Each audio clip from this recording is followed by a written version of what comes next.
To me, enough is enough. They just wanna hurt us, bring us down, bring us down.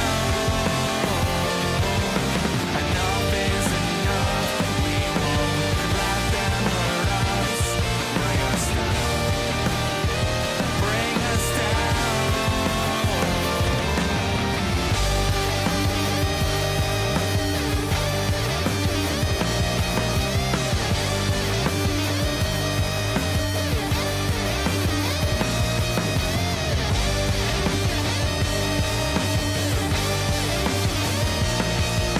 Enough is enough.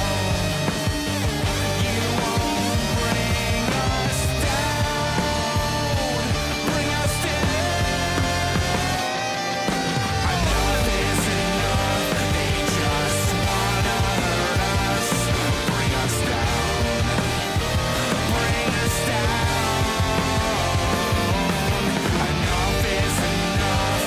We won't let them hurt us, bring us down, bring us down.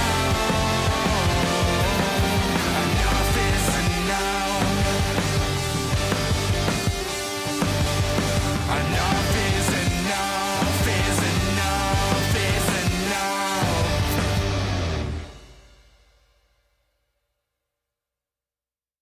Enough is enough.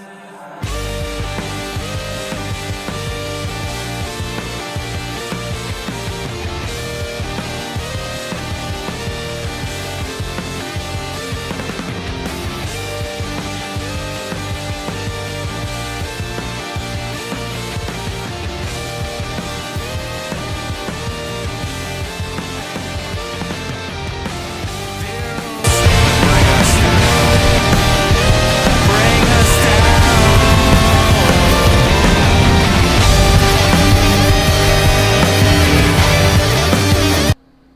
Hey guys, welcome back to Queen of the Indies Corner with another episode of Under the Ropes. I'm your host as always, the Queen of the Indies, Tiffany, and this is a long overdue podcast. So welcome our Focus Pro champion, Mani Ariez. How are you?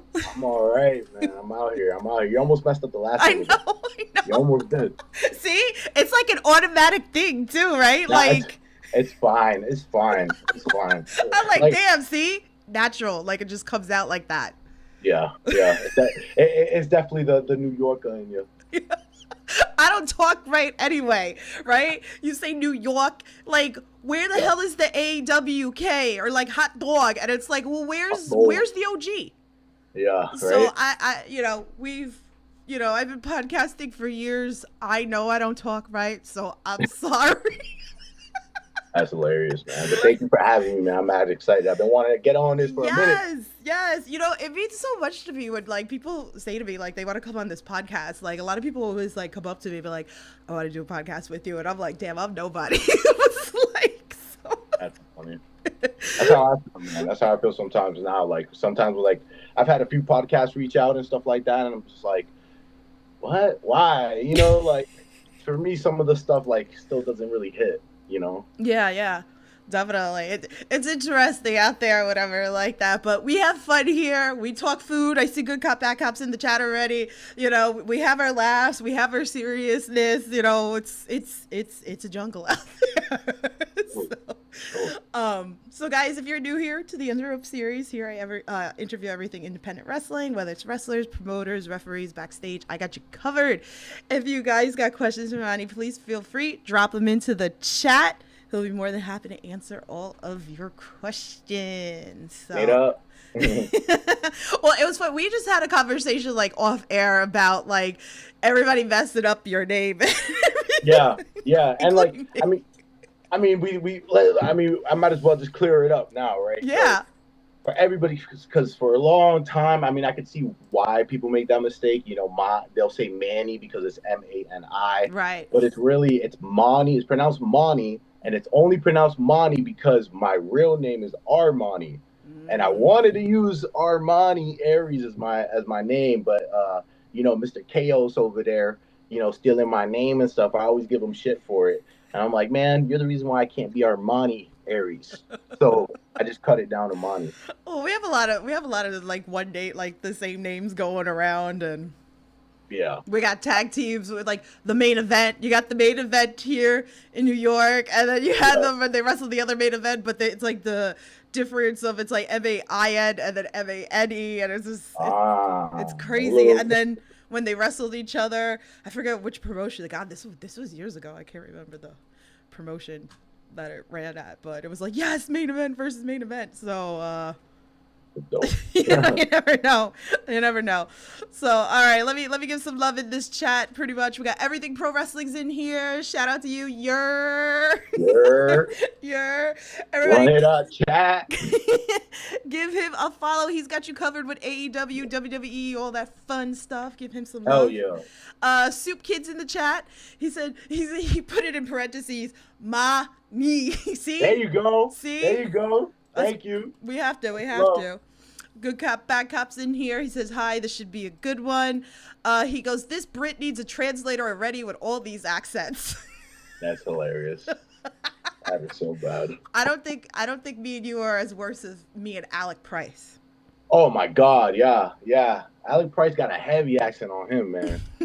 that one is crazy. The first time I ever had a conversation with him, it was like, I was like, damn, you Boston, huh? Yeah. That's crazy. So me and him are definitely. I don't know if people actually understand me and Alex, podcast pretty much. But all right, let's see. We got some questions already hitting in the chat, so we'll start with that. Good cop, bad cops hitting you with Mani being an anagram of Maine. Who is your main threat to dominating the indies, and how are you going to neutralize that threat? Ooh. Oh, that's a good question, man. I don't look at anybody as a threat. I feel, if any, it may sound cocky, right? But like, I feel like if anything, with the time that I've been on the scene, I should be considered a threat. With how I kind of come in and like my motives and stuff. So, I kind of come in trying to shake things up a little bit. And, showing people that I'm really about business, so it's just, I don't really see anybody as a threat. I don't really see anybody as competition. I just try to better myself. What is that saying? Comparison is the theft of joy. So I don't like to do that too much, man. There you go. Let's see, more love in this chat. Good Cop Back Up says that Armani, he goes, likes our truth. I love it. You guys are clowns. Hope Marie's in the chat said best wrestler witnessing greatness. That's love, man. That's love. Stop gassing me up. That's what we do on this pod. We got you guys up. We love it. Man. I love it. Shout out Hope, man. She cool people, man. She real cool people. I love that. Make sure you guys give a like. Make sure you share the stream yes, so we get please. some people in here, so we can keep the vibes going on in here. So, all right, let's start with this. Obviously, we're going to talk about some stuff, some matches and everything like that. But, for a fan that's listening to this podcast, never seen you wrestle before, what's a match that you would recommend to watch that they would become an instant fan of yours? Oh, man. That's tough because I got like two in mind. Okay, give both. Go for it. If you search up on YouTube, Atlantic Pro Wrestling, the tag team street fight that the neighborhood had with the collective, the neighborhood being the tag team that I have with my boy Kid V. We ran like a little program over there for a while, right when we won the tag belts, and like that freaking street fight was amazing. It was fun, and it was like the culmination of like a story that we actually wanted to like build, and that one just shows the best of everything. Like you want to see energy, you want to see spot, like I feel like that really represents me very well. And then ironically, my match with Bear Bronson, like Focus Pro, that match was like, for me, it was a big test for myself, and it just showed that like, okay, this kid's about business. He's really stepping on it. So I think those two, and even like maybe my match with Marcus Mathers as well. So many great matches. Like Bronson was just on this podcast. He said amazing things about your guys' match. I mean, that was his like first match at Focus Pro and for you to have this test. I mean, this was definitely like a match that we had to talk and about.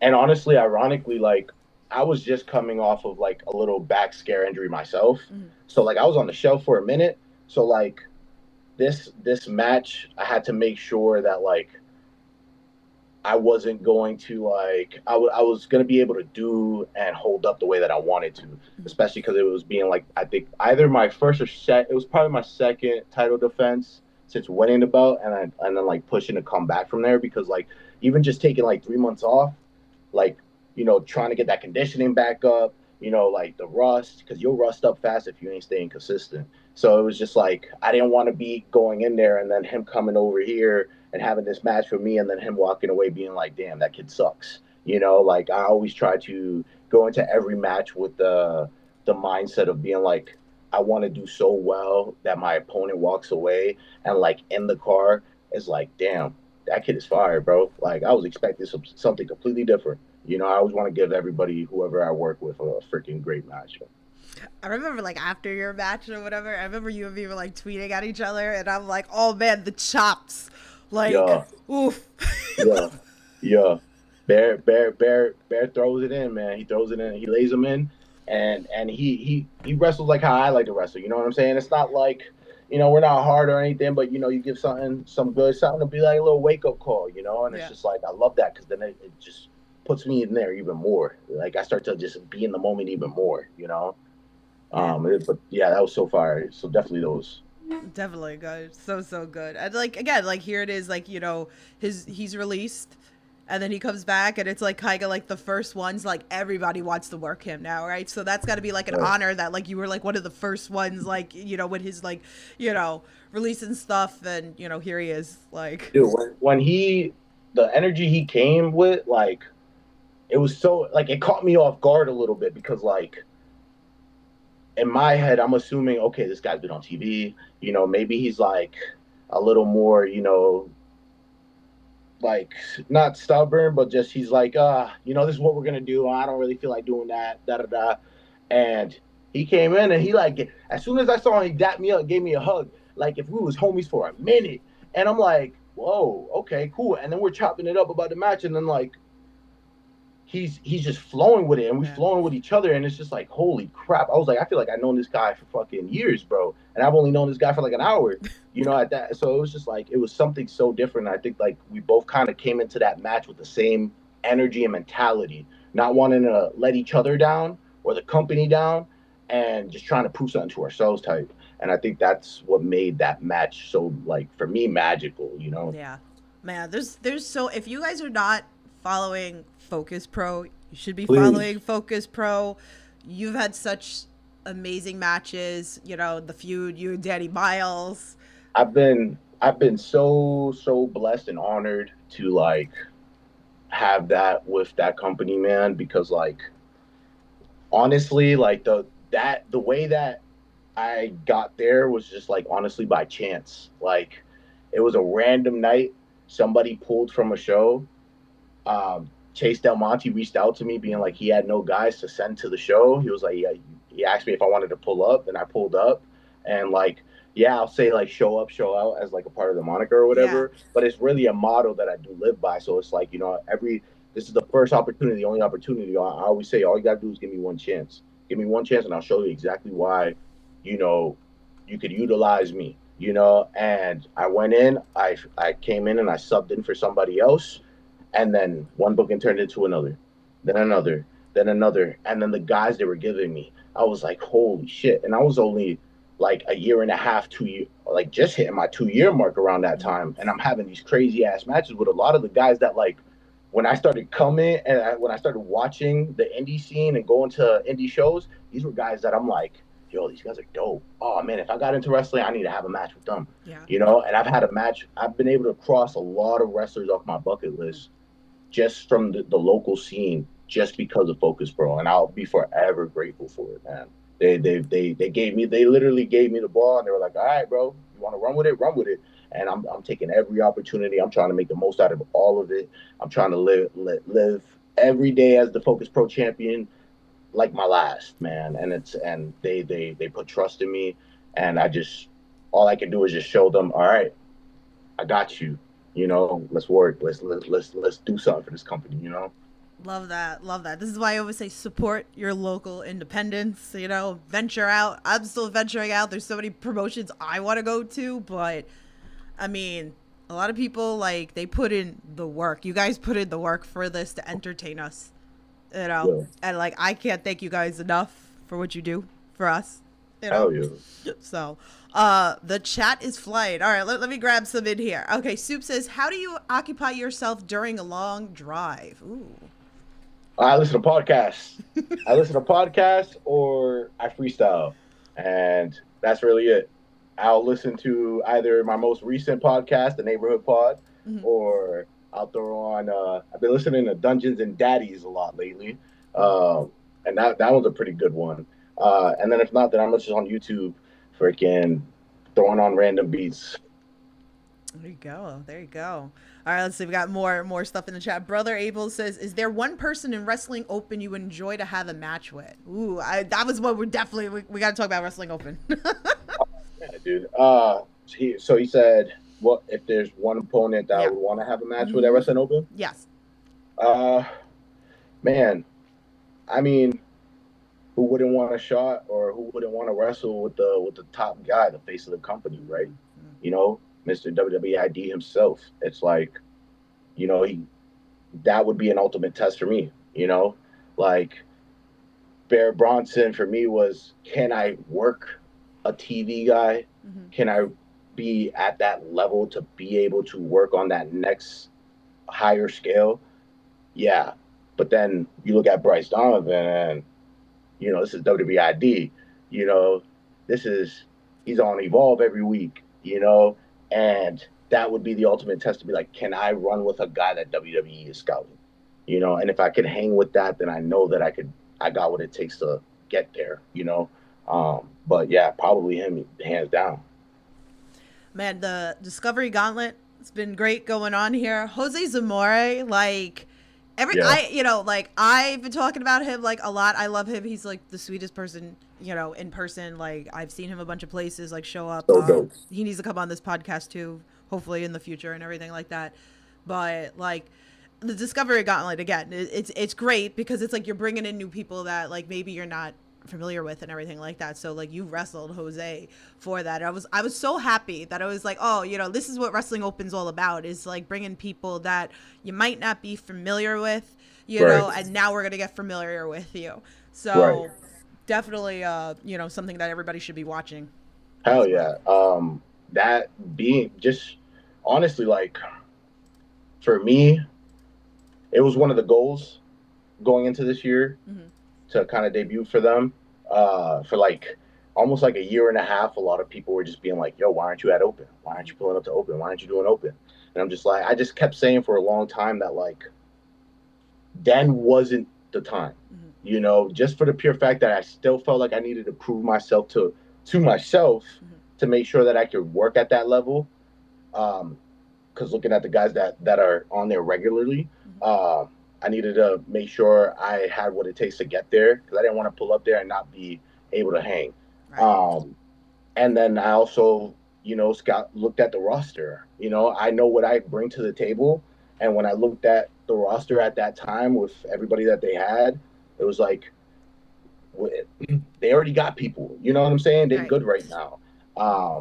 And then now, kind of being able to debut for the Discovery Gauntlet and around where what Wrestling Open is doing now, I felt like now is definitely that time, and I definitely feel confident in my work ability that I could hang there. Um, and you know, the losing to him, and then the please come back, and then I came back, and kind of been back, and it's just one of those things where it's just like it's so surreal Yeah. because that would have not happened if it wasn't for the fans. You know what I'm saying? On top of the fans, on top of me trying to always serve. You know, like Mm-hmm. yeah, I go into like I want to have a good match for myself and stuff, but at the end of the day, like we a team, right? Right. We're here for a show for a company that's giving us a platform to you know work on our craft. So I want to be able to do whatever this company needs and do it as well as I can, and show them that yes, I'm willing to do whatever you need, and I can do it at the best level that I possibly can, and that level is going to be here, and it's going to be that, and I do that. That's my philosophy with every promotion I go to. It's whether it's APW, whether it's Focus Pro, whether it's Wrestling Open, whether it's EWA, whether it's if I go out to like Reality or Wrestling, or if I go out to Jersey and it's the Monster Factory and stuff like that. So it's just like that's my mentality, and doing that, it was just like I felt like I've been starting to prove that to them, and I felt like they're like, oh, okay, this kid, he's a team player, and let's run it. So let's see what he could do. So I've been hella grateful for that because it's been a big learning experience too. There's things that they put me in a position where I'm kind of involved in a storyline, and that being like right off rip, that's freaking crazy. So now I feel there's pressure there because now I gotta perform. Now I gotta show them that you gave me this spot. Not everybody can have a spot like that. I need to be able to show them that picking me to be that spot was the right choice. And just learning aspects of positioning on stuff like behind the scenes shit that I'm like, okay, I didn't know about this stuff, and this is cool. Like, all right, this is what the environment's gonna be like here, and this is what it's probably prepping me for. Right. And it's just like it's been so dope, and I've been enjoying it every time I pop up there. It's always good energy, good vibes over there. I love it. I love it. All right, let me give more love in the chat. Conrad says, I discovered bad people because Tiff and this podcast. That's I am the discovery gauntlet of indie podcasts. Okay. Hell yeah. That's amazing. Putting it on for the team. Looking out for us. I get the guys, and a lot of them I get on the interviews, and then Conrad gets to talk about them on his podcast with AEW, WWE. Like, look, Billy Starks, Nick Wayne. Like, let's can we just talk about some of the people that, like you said, like the WWE ID guys? They've been on this podcast. It's crazy. It's crazy. Yeah. So, people seem to pay attention, like when they're on TV. Start paying attention of what's going on in the indies. So yes, sir. Definitely. All right, there's so many stuff going on in the chat. We're gonna get to the it's all good. It's all good. The Crowds Fly Away says, "Yes, sir. Is there anyone you've ever worked with who surprised you in the ring with how good they were?" Ooh. First person that comes to mind, honestly, and this is not just me like gassing him up because he's WWE ID'd or whatever, but it was Brad Baylor. Yeah. I remember we worked a show around like we did some type of I think tag match for WFA, and knowing like his experience and then the amount of people that I've wrestled by that time around the same experience as me or time on the scene as me, I was like there's some people I've wrestled that I'm like, damn, okay, fuck. And with him, it was just like, holy shit. Yeah. I was like, I didn't have to think about certain things at all because like he was already there. He already knew how to do this, that, and the third. And it was just like, damn, at that point in my career, I was like, yo, hell yeah. Fuck yeah, man. I want to work you again, So he's definitely one of those guys that gave me that like, wow, wasn't expecting it at all. Very, very good. Dimitri's in the chat says, why wrestling? Ooh. Why wrestling? Right? I mean, wrestling for me is all I've ever known. Like growing up, like a lot of the kids like cars and all this other stuff and sports and basketball, football, all this shit. And like, I was always wrestling. Like my brother introduced me to wrestling and like, I was always stuck on it. And even like when, some of my friends grew up and then grew out of wrestling, I was still watching it.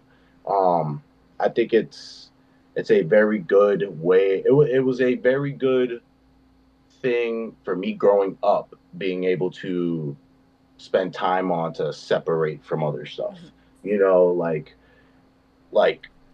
Growing up, we weren't like, we were Section 8 EBT kids, barely having cable. So all I had was like the 3 eras of Raw DVD or something like that. And all I did was just watch that stuff. That stuff helped keep me occupied around times where we didn't have shit, when I had nobody to chill with, nobody to, just be there with me. It was I could always watch wrestling, you know, like, and that would make me feel something. That would make me, invested. There was people that like I was like, yo, this guy's so dope. I was able to relate to. So I think I don't think it's why wrestling. I don't think I ever really had a choice to choose wrestling. I feel like wrestling. I was just born into it. Mm-hmm. Okay. I kind of feel that way too. You're just, born in everything. Let's see. We got another question, and then I'm gonna go to because I have so many fan questions too. So let me grab Oh this yeah, last one in the chat for now. run it. This one's from Casey. Said, have you ever been given an opportunity that you thought you weren't prepared for? If so, how did you deal with that? Ooh, um, it's a great question because I feel like there's been a few times. Um, I think honestly, finding out that I was going to be the Focus Pro champion um, around that time because I felt like I was just there on the card, Mm-hmm. and then when I dealt with the back injury, and then I found out what the plans were, and I was like, fuck, like I don't know if I'm going to be able to carry a company, and at that point it was just like I was doing a lot of tag stuff still at that point. So I was dipping my toes in tag and singles, but like I felt like around that time we were doing more heavily. We had just finished our run with Chaotic, being the tag team champions over there, and then being like, all right, in a couple months you're gonna be the guy, and it's gonna happen on the night that you wrestle Marcus Mathers. On top of it being Tyree, um, coming right off that injury, and it being my first match in like 3 months, and I was just like, fuck, because at that point I'm only 2 years in, Right. and I'm just like, do I got it? Yeah, and at that point it was just like eliminating the self doubt by just continuing to push myself and Right. just see what happens, and when for some reason when I feel the pressure, that's when I'm really able to tap in. Mm-hmm. And the bigger the pressure, I mean the better I perform sometimes. And I just think I always had it in me, and I just wasn't believing in myself. So I think a lot of that has to do with that self-confidence, because if that person sees it in you, they're doing it for a reason. Mm-hmm. You know, you shouldn't be, pushing it back, because I feel like some people tend to do it because they've always uh, were lectured or always like told that growing up. So you're kind of conditioned in a certain way to feel that way. But so then when you start getting told something different, something so positive, you're like, whoa, what the hell? So sometimes it's not even you, and not sometimes it's not, yeah, sometimes it's not even, you know but it is you, Right. like it's weird, but that's how I kind of handle it, and that's what that was for me. Mm-hmm. um it's just understanding that if they see it in you, you have to see it in yourself, Right. and at the end of the day, regardless, it's probably a learning opportunity, so they think you're ready, you're not. It could go boom, you perform so well that you're like, fuck, I was ready. Right. Or you don't perform well, and you're like, okay, now I need to figure out why I didn't perform well, nail that, so the next time that opportunity comes, I'm ready. Mm-hmm. you know and that's just everybody's journey is different. Definitely. I want to talk about the fact that, you being a tag team wrestler, and now it's like you have this single run going on and everything. And there are those tag teams that's all they know. That's all they know how to do. Or you have the reverse where, they are a singles wrestler, right? And then they get thrown together with like a team. And I've had these conversations with wrestlers, and they're like, okay, we got to get on the same page.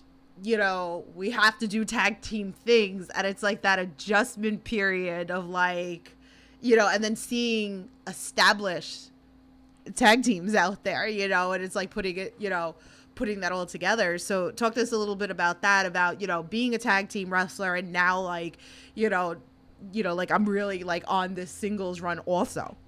Yeah. So I started off singles first, and when I started off singles, I looked at the scene, and then I'm like, what is there a lack of? Mm-hmm.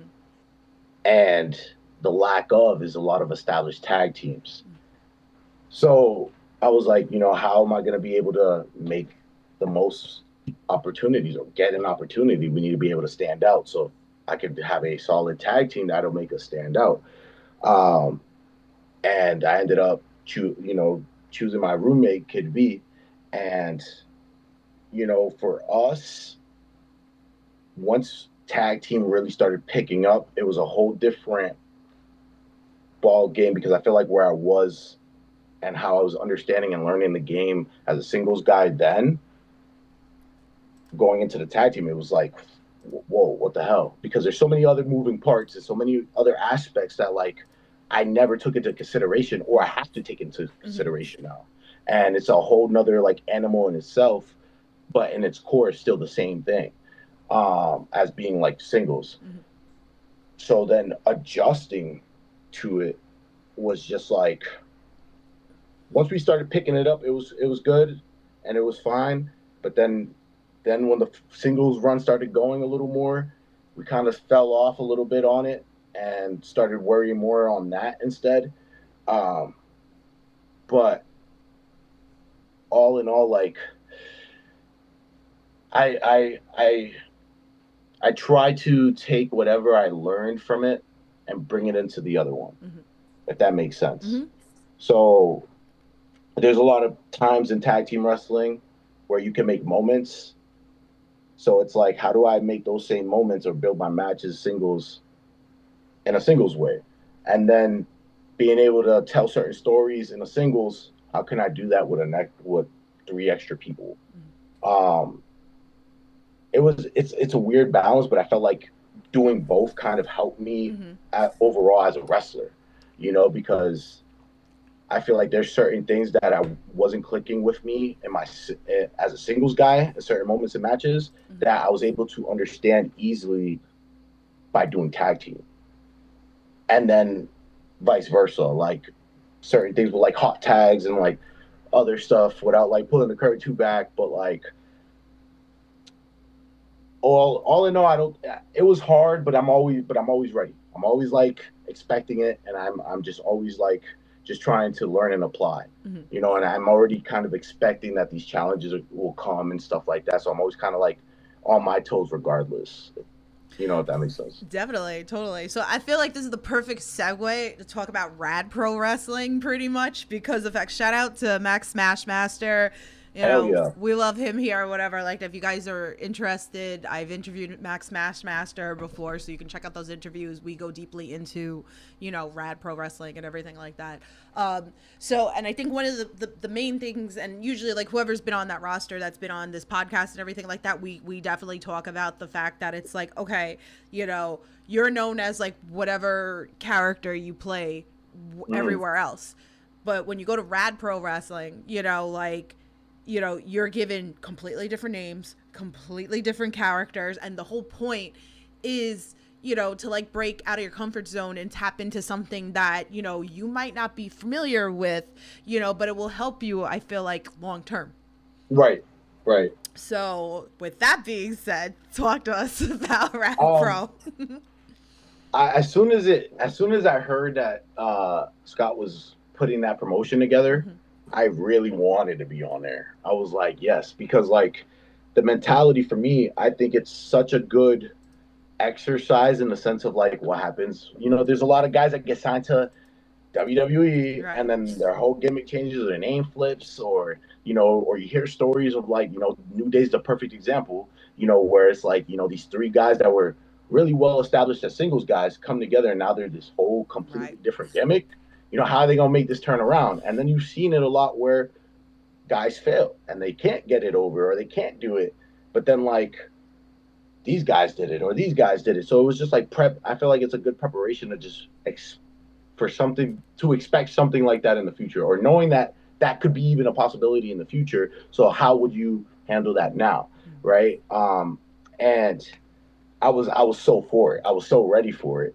And then when he called us. He wanted us to be babyface tag team. We were the Fantastic Voyage. I was MC Seismic T, and then Kid B was Butterbob or something Butterbob. And I felt like Scott didn't, think that that was a challenge enough because we're already. I feel like we're in fairness, we're pretty good baby faces already, and like Fantastic Voyage was a, kind of just like the neighborhood now. Yeah. It was really easy to kind of tap into that type of energy. So now, with us being high honors and me being Marianne Tommins or something like that, and Kid B being Doyle Roberts or it's something that like, what if I get presented something like this in the Yeah. future? And at the end of the day, it's fun. I like a lot. I like challenges. So when I'm presented one, I'm like, okay, how can I do this? Because at the end of the day, it's gonna set me up for something in the future, or I'm gonna come across a situation in the future where it's gonna be something very similar, and I'm already gonna know how I need to pivot. Very great stuff. Check that out. IWTV. Yeah, Shout check out to out Scott. Rad Pro Wrestling. Rad Pro. All So right, I know there's good. more It's stuff so in the good. chat, but let me get a couple of these other fan tweets that people left on under the thumbnail and everything. So let's start with this one. This one's from Andrew C. He goes, "What is something unexpected you have learned about yourself through pro wrestling?"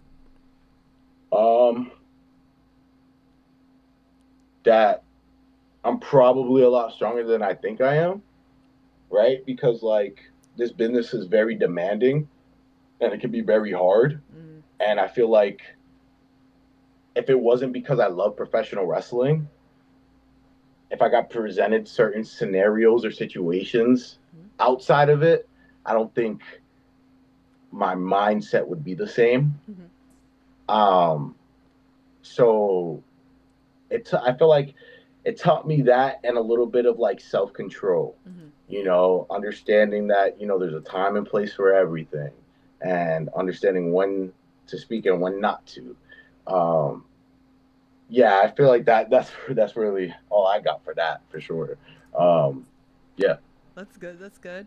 All right, next fan tweet. We had so many fan tweets under the thumbnail. Again, like I said, I'm not ignoring the chat. Just let me get through a couple of these and then I'll go back and forth. Next one's from Alex. Said, "Have you ever struggled with self-doubt to the point where you question your abilities? And if so, how did you overcome those feelings and kept moving forward?" I feel like I deal with self-doubt on the regular. But I also understand that, life is just, everything happens for a reason, like something wouldn't be presented to me if it wasn't to either, to help build me or make me learn something. And just doing it to see what happens. It's all a mental thing because I also understand that emotions are temporary. I could feel like I'm not enough right now, and then that feeling can go away in like 30 minutes. So it's just also understanding not to act on that emotion and trying to really be self-aware and discipline myself and having self-discipline and really relying and building a strong team because I never had that for a while. So just being open to stuff, because if I'm feeling that self-doubt, I'll go and I'll talk to Kid and me and Kid will have a conversation and he'll be real and I'll think about it. I'm not going to be like, well, nah, fuck that. If it's something that I don't want to hear, it's okay. He's probably saying it for a reason. And it's a lot of just being real with myself and being real with yourself and just kind of figuring out, what needs to be done. You can't just, you gotta be able to understand that like life doesn't, if you get caught up, once you understand that if you get caught up on this and you're stuck on this, guess what happens? Everything else is still going. So me being stuck on this doesn't help me, Yeah. you know? So understanding that, okay, I need to take this as either a learning experience or as a sign, you know. But I think a big part of it was my surroundings. You become a product of your environment. I was always around a lot of negative people, and that energy kind of dawned over me. And then I started to believe that stuff, you Mm-hmm. know. And it wasn't until I surrounded myself with people that were like-minded, that wanted to be successful, that wanted to give positive energy and just be positive, that like things really turned around for me on that self-confidence thing. Because I was always like really self-conscious about like my weight and how I looked, you know, growing up. Because like my family nickname was Gordo, and that's chubby in Spanish, you know. And it's just like I never liked that. Mm. So it took me a long time to just be comfortable in my skin. And I also understood that like all those times that I was just like I didn't want to go to the pool because, you know, I didn't want to take my shirt off, or I had to swim with my shirt. People would be like, "No, you're good, you're good," and then I would always say, you know, like I don't like being called that, but it would just stick anyway. Yeah. Um, it's just understanding that you gotta, if you know, sometimes it's family, love from a distance, but you also need to understand that you need to be able to have a team and surround yourself with in a positive environment. Well, you came to the right podcast with all my positivity here. So like Hell yeah. we have Hell fun and all yeah. that stuff like that. But I think it comes with the territory too, right? Of just being Yeah. a wrestler. Like that's just how it is, you know? Like so but great questions. Let's see. Let me see what's going on in the chat. Good cop, bad cop. Well, this was earlier. He wrote, he goes, time check nearly 30 minutes in time for no food question, Shirley. So I guess with that we'll have to like go with his fan tweet that he threw under the thumbnail and everything like that. So Right. he had said, you know, for your next guest, the challenge, can you do this? And then he wanted to refer to, you know, I was like, and I was messaging him. I'm like, how the hell am I supposed to like share this? So anyway, it was like like somebody eating cereal, but they would like grab it. And then they're like, and I know I'm fucking this up or whatever like that. So they're grabbing the bowl, you know, they're eating like this or whatever like that. Like, I'm confused. so you're grabbing the cereal and then you're putting it in your mouth and then you're putting it in your mouth and you're grabbing more cereal. Okay. What the fuck?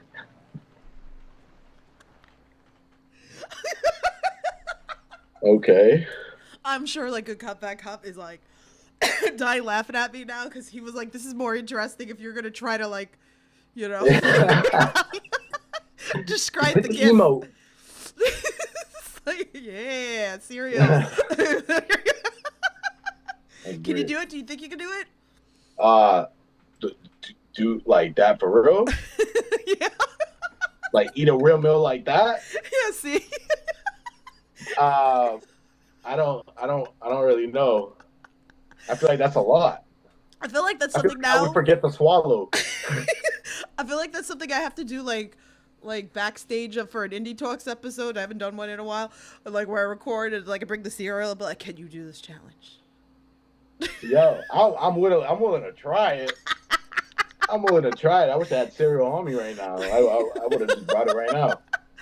I can't. Oh, you're laughing at me in the chat. He goes, "That's what you were talking." Yeah, that's what I was talking about. Because I was like, "How am I grabbing this thing?" You know.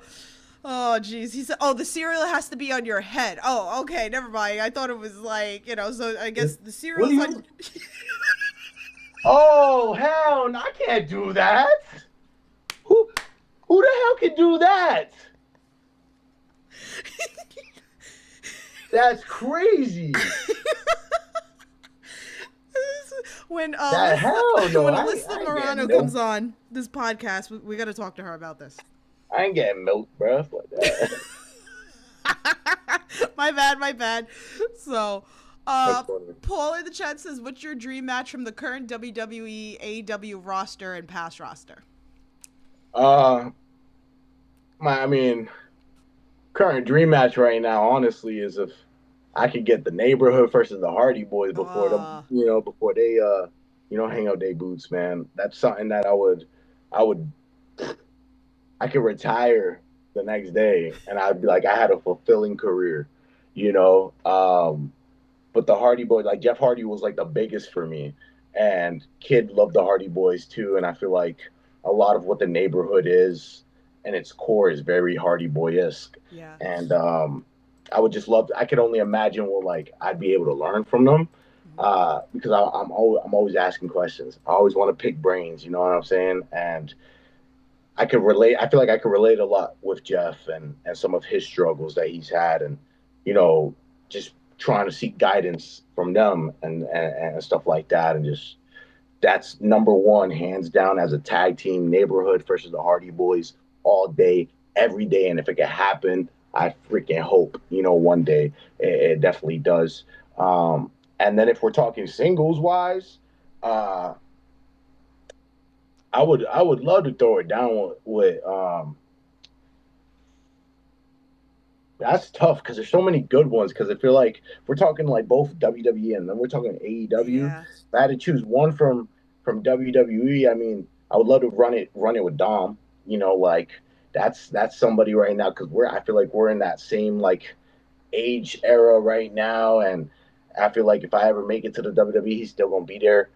Um, and just seeing how like good he's become, I'm like, yeah, I gotta run something with him. And then on the AEW aspect, I would definitely want to run one with like it's either MJF or Dean for me, one of the two.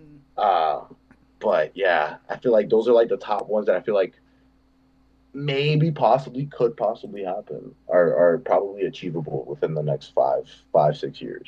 Okay, you never know, right? Like we always Exactly. say this. Like Dijak's running in the indies. He's having like, some Dijak is another one too, man. yeah. Like, and I don't want to even press that, but like Dijak, as soon as I heard that he was coming back around, man, he was definitely one of the guys I was like, I need to try, I need to see. I don't know if it'll ever happen, but like, It's gonna happen. We're manifesting. No hands down, negative. We're putting the positive. We're manifesting. positive He surge. You feel me? is Ah, running the indie circuit like crazy right now. yeah, yeah, So it's gonna happen. We're manifesting. hell yeah, hell yeah. So I love that. I just saw him at BSD wrestling. He was just like creaming house there. You had your back. Him and Holiday had such a killer match at BST, and I then he believe went it. into the Rumble, and he was cleaning house. I believe it. Insane, so insane, so much good stuff. All right, more fan tweets we got here. So this one's from Bud. He said, have you ever wanted to try totally different character concepts, characters that fans wouldn't expect you to be? Yes, I actually like before I even signed up, I was like, I have like 3 or 4 gimmicks on lock. Like if the moment that I feel the main shooter stale, I'm switching. I got these like other 3 on lock, and I think one of them is more on the darker end, Mm-hmm. you know. And I feel like if I ever get to bring that out Mm-hmm. and show it, a lot of people would be like, "Holy crap, what the hell?" And then I would also love to do lucha. Mm-hmm. I mean, like being Puerto Rican and Dominican, understanding that my Hispanic heritage plays a big part in this sport too. I want to be able to dive into that my culture and my people, especially after seeing all the shit that was going on with like AAA and WWE when they had the Worlds Collide, and I watched Worlds Collide. I'm just like, damn, man, it's so dope to have like Latino presentation so like heavily right now in pro wrestling because I felt like there wasn't enough of that back in the day, Mm-hmm. and growing up and watching it myself. So I want to be able to be a part of that and be able to help inspire, other youngins that, whether they pull up in the Hispanic culture or not, but like the Hispanic culture for sure, because there wasn't a lot growing up for me, and I feel like a lucha one is another gimmick that I would definitely want to play with. But yeah, I got like 3. Ooh. Here's the thing with me, I'm willing to work with whatever. You could throw me. You could be like, yo, you're actually gonna be this gimmick now, like, and I'm willing to just vibe with it. You know what I'm saying? Because you never know what works. Because at the end of the day, like the purpose is to cater to the fans, Mm-hmm. and help the overall show. So it's like whatever you need me to do or whatever you want me to try, I'm willing to try it because you never know. I love that. I always talk about the story how me and Joey Silver, when he was just Joey Silver, and then he transformed into this whole candy gimmick and everything like that. And he told me we were in the back at Synergy Wrestling, and he was telling me that he was going to go into a different character and everything like that. And I was like, this is your job. I was like, you got to make me invested, you know? And it's like, you know, same thing, like with these podcasts, when I put people on the podcast, I need to be invested. You know what I'm saying? Like, I put on people that I know. I don't want to be disrespectful. There's a lot of wrestlers out there, and there's plenty that I still don't even know, and I don't want to be disrespectful. But that's your job, is to entertain me and, like, have me voicing and talking about you guys and everything like that. So, and you guys are always evolving, and that's how we don't make things stale. Right. So definitely, you know, we're here for all that character. Let's see more. I got more fan tweets. I'm gonna get to you in the chat also. This one's from Michael. He says, "Who inspires you inside or outside the ring?" Who inspires me inside the ring and outside the ring? You know, it's weird, but I feel like that's a tough question. If we're talking inside the ring, yo, no bullshit. I'm gonna say it. I think we have a student at our school, brother Abel, right? This kid is fucking 14, and like he joined like 3 years ago, and like to where he's at now, and like what he can do. I'm just like, damn, bro. And I always give him his flowers in the sense of being like, bro, I couldn't be your age doing this right now. At the level that he's doing it at the consistency that he's been doing it at, you know, with the support that he has, and then the drive that he has at himself. Like, I didn't have his drive when I was 14. And he's just, it makes me like, the moment that I start fucking slacking and I see him going hard, I'm like, why the fuck? Why am I slacking? I can't slack it, brother. Abel ain't slacking, bro. I gotta go. You know what I'm saying? He really helps push me and keep me on my toes. You know what I'm saying? Because him being so young and still developing in just life, like, I gotta be able to, as an assistant trainer, be able to help guide him and continue to help kind of direct him in a positive path, in a good path. And you know, seeing him do good, because I could, you know, he's where he's at honestly right now. Like, he's pretty good, you know. Like, there's some people that I know that have been doing this for a minute, you know, and like, just in the training aspect, he could out wrestle them any day. Right. But definitely him inside the ring, because I got to stay fresh. He keeps me having to stay fresh, and stay going and be on my toes and be crisp. And if we're talking outside the ring, I'd honestly just say, you know, my kids, you know, because, you know, my daughters and all, like, it's just like, it's a tough world, you know, and a lot of people tend to fall out of their dreams when children get involved, and I never wanted that to happen. I felt like it did at one point with my first child. But going into my second child, I haven't allowed it to.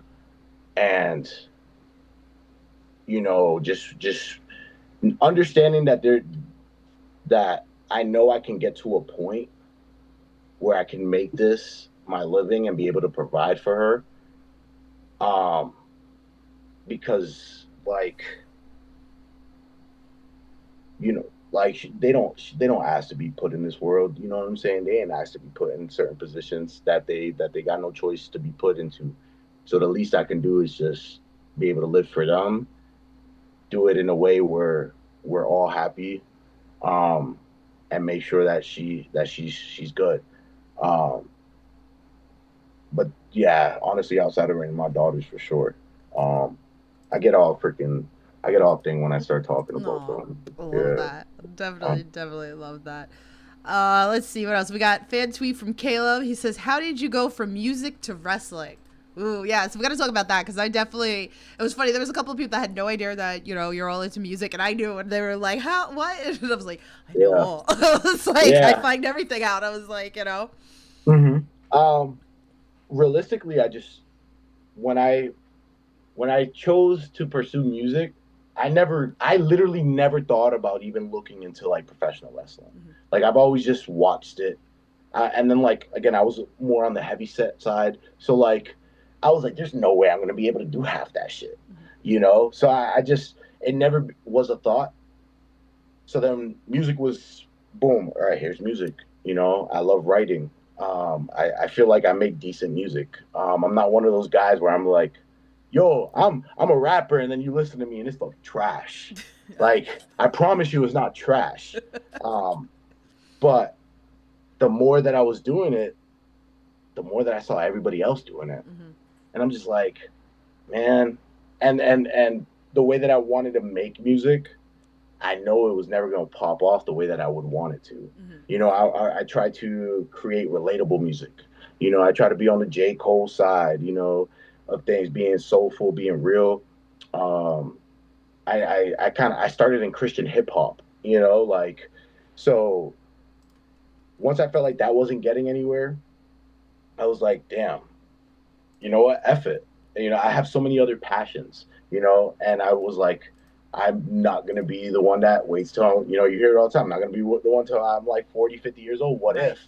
So I'm like, I'm going to try it, you know, and we're going to see what happens. And the problem with me is the moment that I'm told that like there's something there, I can't stop until I know that I did it like personally myself and I gave it my 100 the way that I gave music my 100. And I was just like, all right, it's just not working out.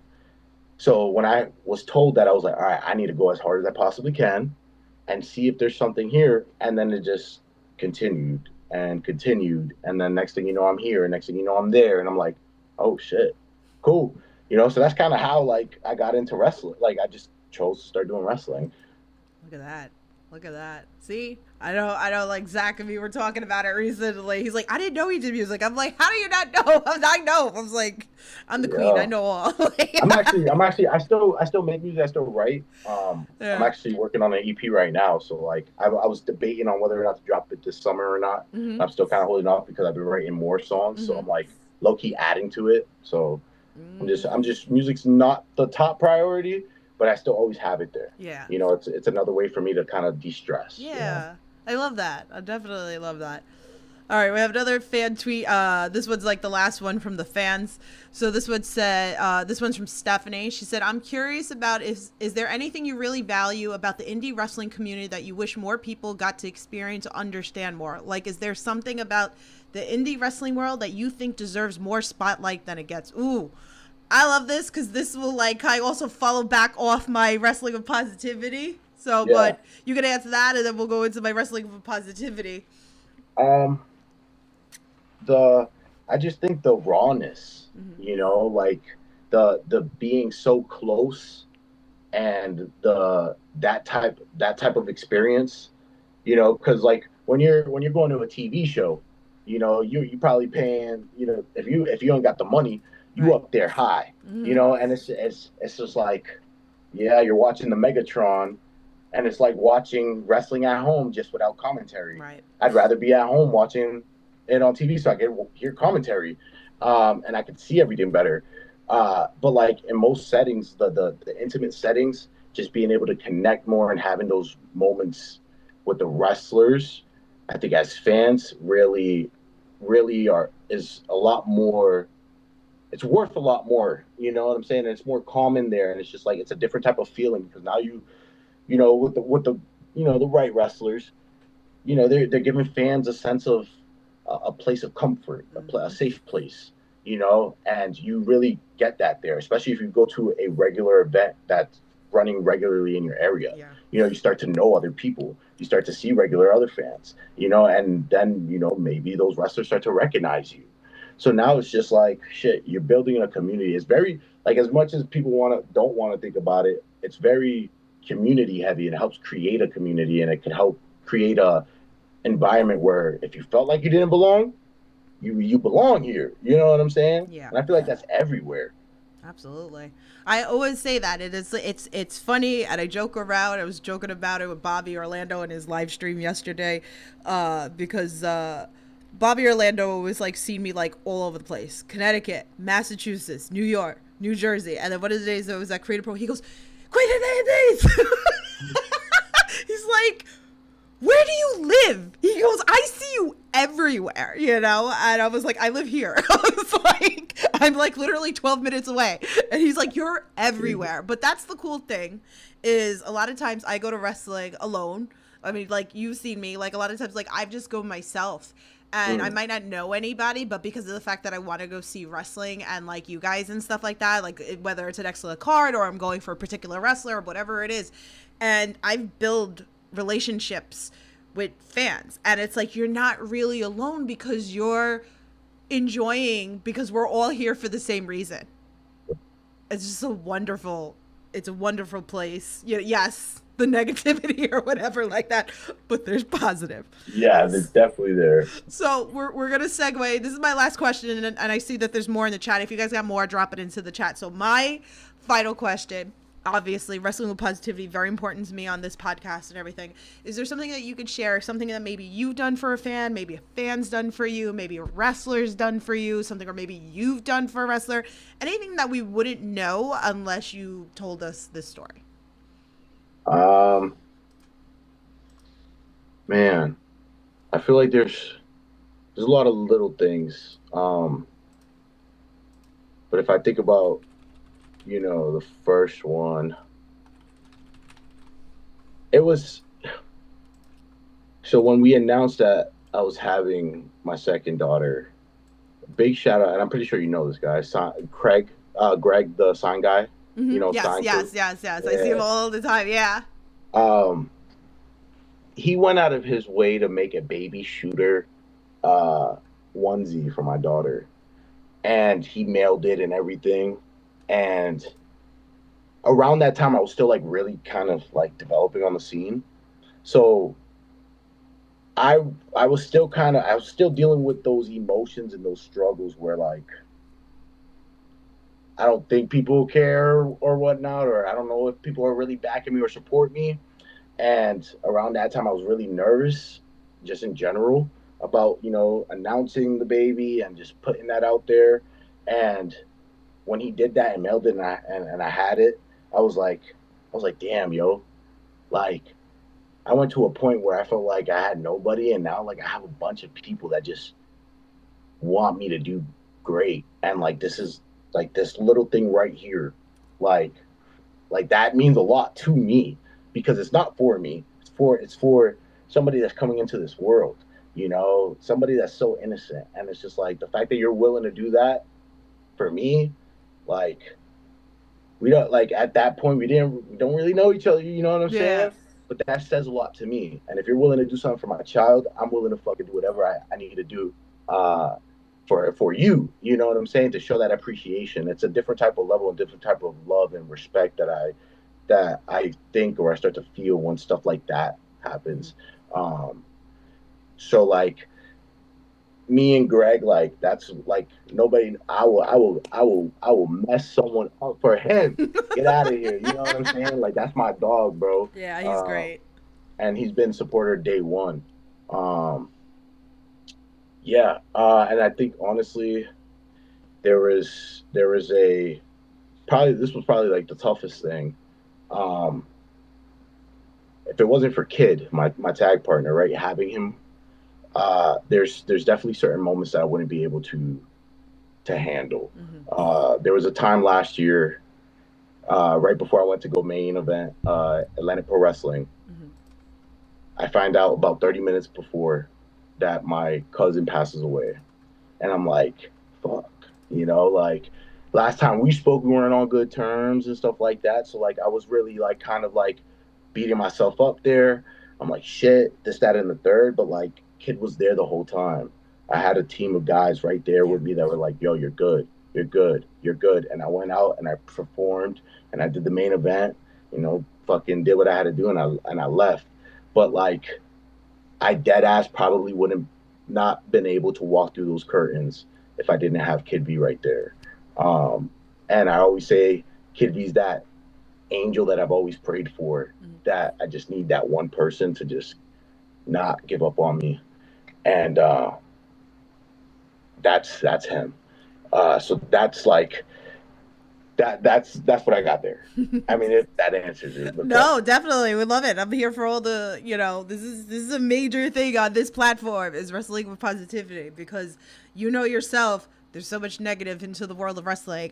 We like to focus on all the positive. And again, I'm probably due for another full-blown wrestling with positivity video. I've been thinking about this, so maybe that'll be in the works within the next couple of weeks, everybody. But it's very important on this podcast, to me, definitely, because there's been so many amazing stories out there that I've witnessed in person, or wrestlers have shared with me off air or whatever, that I made sure that it's part of this. I missed a fan tweet from Good Cop, Bad Cop, and then I see a bunch of questions in the chat. So he said, Manny V. Nanagra, I am Zenier. Starting with yourself, name an indie wrestler zanier than you. Then name another indie wrestler zanier than what? That's what I said. I tried not to read any of those messages. I tried not to read any of those questions. I saw that question and I'm like, what is zanier? I've never heard of this word. I am so confused. Well, I'm sure he'll explain in the chat, and then we'll go back. Thank God. Dude, I was like, wait a minute. Am I gonna be out of the It's loop? funny because apparently, I'm usually good, but sometimes, Twitter, it hides the stuff, so sometimes I don't even get the notification for it. So if I would have saw that, I would have added that to my list of questions. But yeah, okay. So when you explained that. He's laughing at me in the chat. Oh, Zenny means crazy. Okay. All right. So let's try this again. Yeah. All right. So we're gonna replace Zenny with crazy. Yeah, with the word crazy. Starting with your safe, name an indie wrestler crazier than you. Okay, let's start with that. Okay. Bear Bronson. All right. Then name another indie wrestler crazier than them. I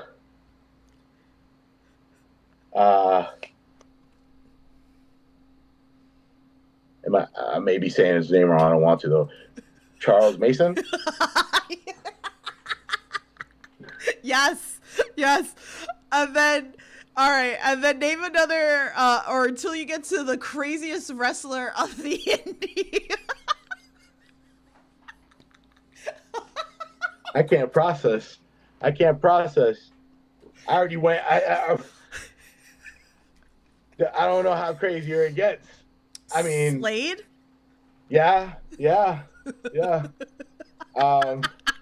Cruel? I don't know. Yeah. Yep, definitely. I'm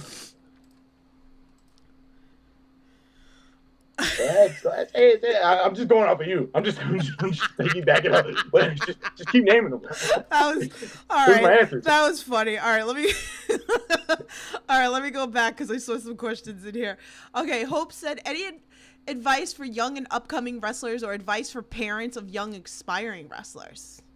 Advice for any young aspiring wrestlers. Understand that if you're very serious about this takes a lot of consistency, a lot of sacrifice. Understand that you're not going to take everything and understand everything overnight. Yeah. It may take weeks, it may take months, and understand that some people may get certain things a lot sooner than you do. So don't compare there. Like I said earlier in the pod, comparison is the theft of joy. The moment you're doing something you love and then you're like, why can't I get it, but this guy's getting it? Right. Now you're not enjoying what you're doing anymore. Now you're struggling. Now you're kind of upset. Mm-hmm. And for parents that may, for those youngins that want to go in, just understand that what this business asks, and understand that also it's a demanding business. Mm-hmm. And just kind of obviously, parents know what to do, know how to read shit, but also understand that be open-minded to the fact that your child may want to do this or may want to, spend more time on this, a lot. Don't take it away because there's so many good life lessons that, mm-hmm.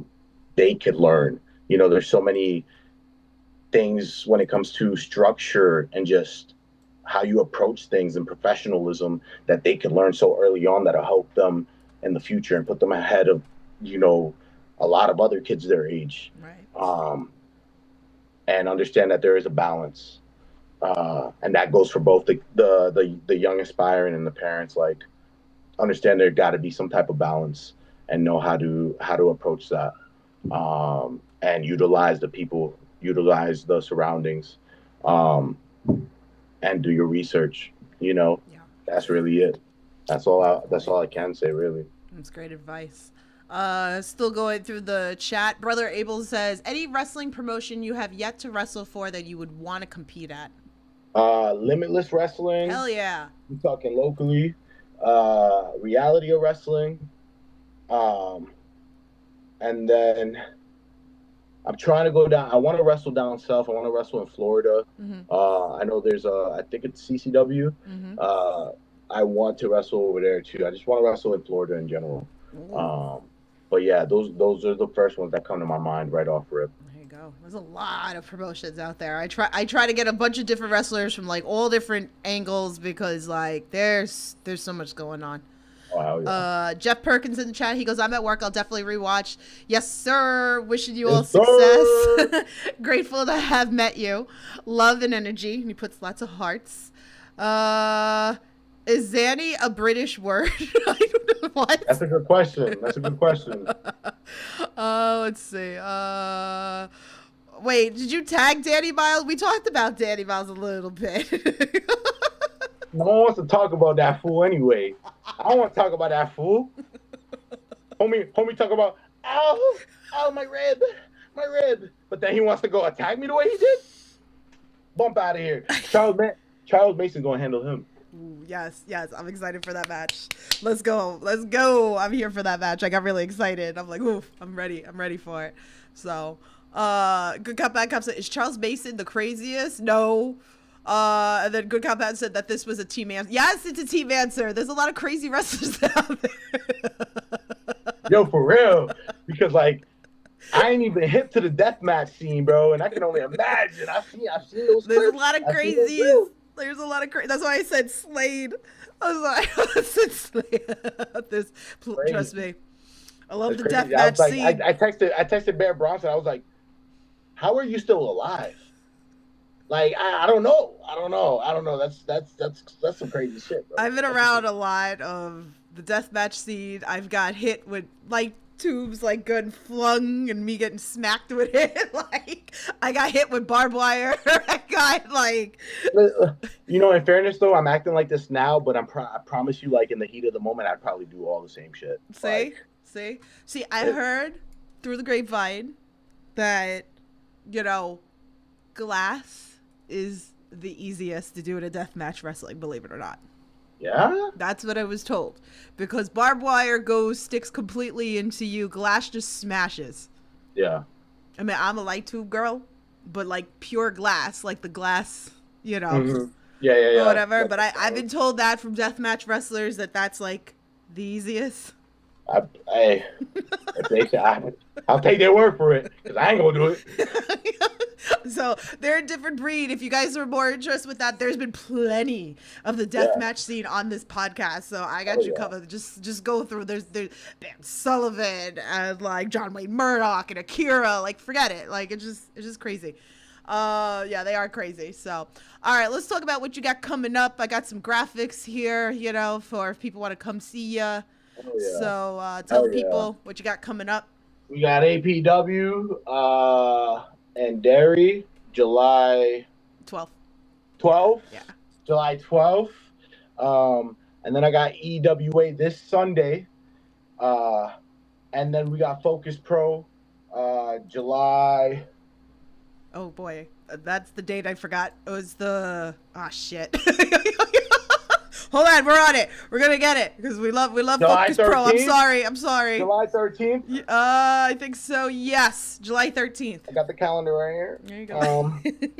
I don't know if I can say who I'm working yet. Yeah, don't. Yet to announce it. Yeah, don't do it yet. Stay tuned on Focus Pro socials because honestly, it's one of the dream matches of mine, one of the bucket list matches of mine. So you already know it's gonna be a great one.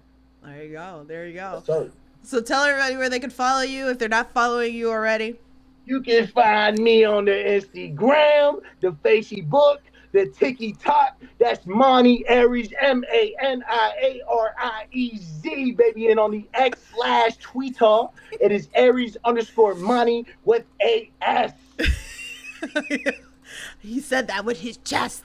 Yeah, that's how I do my outros on the Neighborhood Pod. I love it. On the Neighborhood Pod, wherever you find your podcast. I love it. Spotify, Apple, all that stuff, man. I love it. I love it. Good cop, bad cop said nice focus pro teaser. See?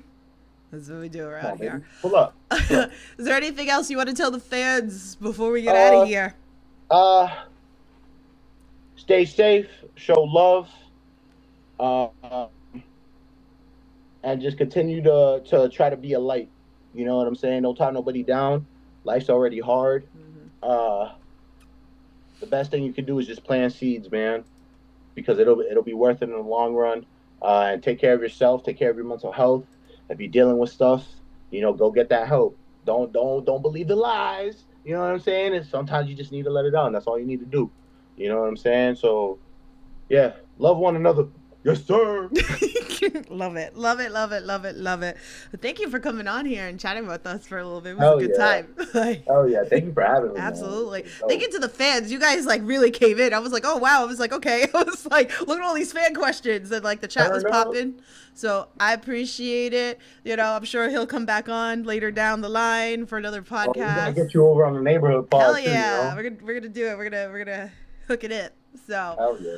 But next week I have no podcast, and I'm going to work on my thumbnail for the following week. So make sure you're following me. Make sure you're following the Queen of the Indies Corner and all that fun stuff. Make sure you hit that like button and that subscribe button. If you're watching this later, make sure you leave some comments below. So you guys know the drill. Stay safe. Support independent wrestling. I'll talk to you guys soon. Have a good night. Feeling miserable.